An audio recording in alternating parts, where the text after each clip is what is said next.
نور الدین جنگی تہجد کے لیے اٹھتا ہے اور درمیان میں کچھ دیر تلاوت، ذکر، درود شریف پڑھ کے سوتا ہے۔ بعض جگہ لکھا ہے ایک ہی رات میں 3 بار خواب دیکھتا ہے، بعض جگہ لکھتا ہے کہ 3 راتیں مسلسل خواب دیکھتا ہے۔ سلطنت کا دارالحکومت دمشق میں ہے، خود دمشق میں ہے، مدینہ طیبہ بھی اس کا ایک صوبہ ہے۔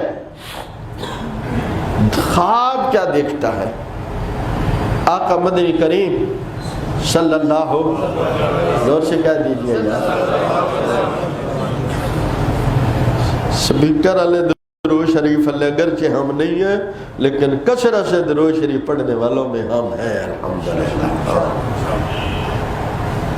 آپ تو جو سپیکر کے پڑھے اسی کو سرٹیفکیٹ دیتے ہیں کہ یہ درود شریف کو مانتا ہے، باقی کوئی نہیں مانتے۔ اللہ اکبر۔ 2 بندے محبوب دکھاتے ہیں نور الدین، یہ 2 کتے مجھے تنگ کر رہے ہیں، استغفار کرتے ہیں، روتے ہیں، حضور میرے ہوتے ہوئے حضور کو کوئی تنگ کر رہا ہے، سمجھ نہیں آتی کیا کروں۔ پھر یوں ہی نیند آتی ہے، پھر آپ فرماتے ہیں نور الدین دیکھو یہ 2 کتے مجھے تنگ کر رہے ہیں۔ تیسری بار جب بادشاہ خواب دیکھتا ہے تو اسی وقت اٹھ کے وضو کرتا ہے، اپنے اذکار، اپنے نوافل پورے کرتا ہے،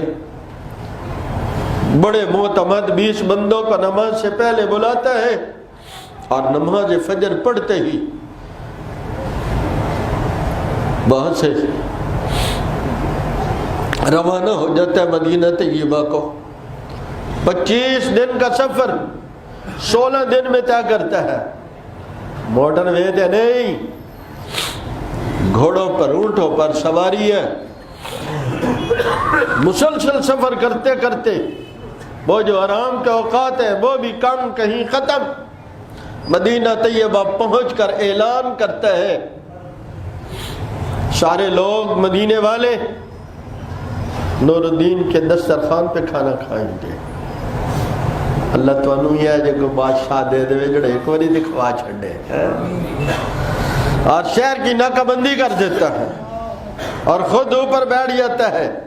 لوگ آتے ہیں، ایک ایک بندے کو جو داخل ہو رہے دیکھ رہا ہے، سب کھانا کھا لیتے ہیں۔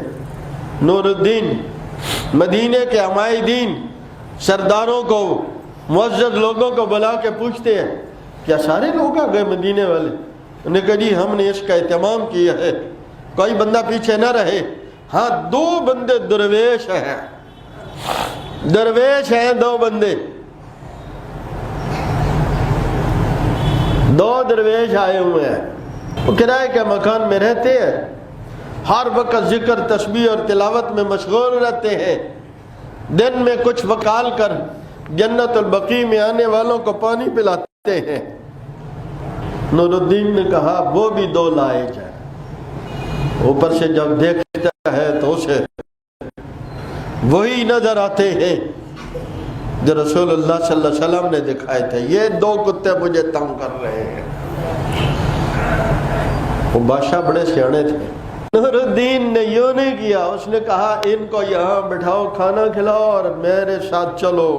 سرداران مدینہ کا کمرہ کھولا، دیکھا چٹائیاں بچھی ہوئی ہیں کچھ، اور عبادت کا سارا ماحول ہے، قرآن مجید رکھے ہوئے ہیں، تسبیح رکھی ہوئی ہے، عبادت کا سارا ماحول ہے۔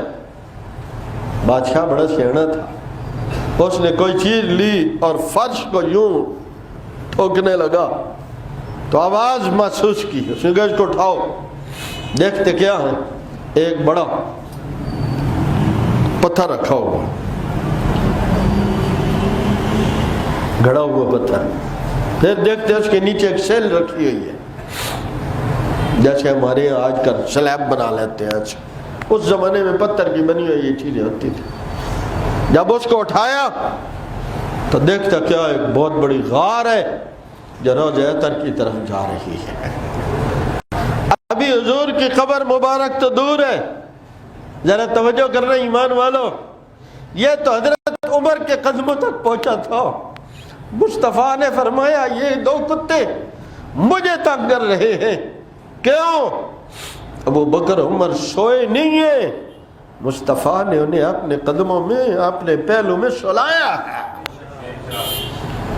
ابھی حضور سے دور ہے، لیکن جو حضرت عمر کو تنگ کرے گا وہ کتا اس حضرت عمر کو نہیں تنگ کر رہا، رسول اللہ کو تنگ کر رہا ہے. جو کتا صدیق کو تنگ کر رہا ہے وہ رسول اللہ کو تنگ کر رہا ہے.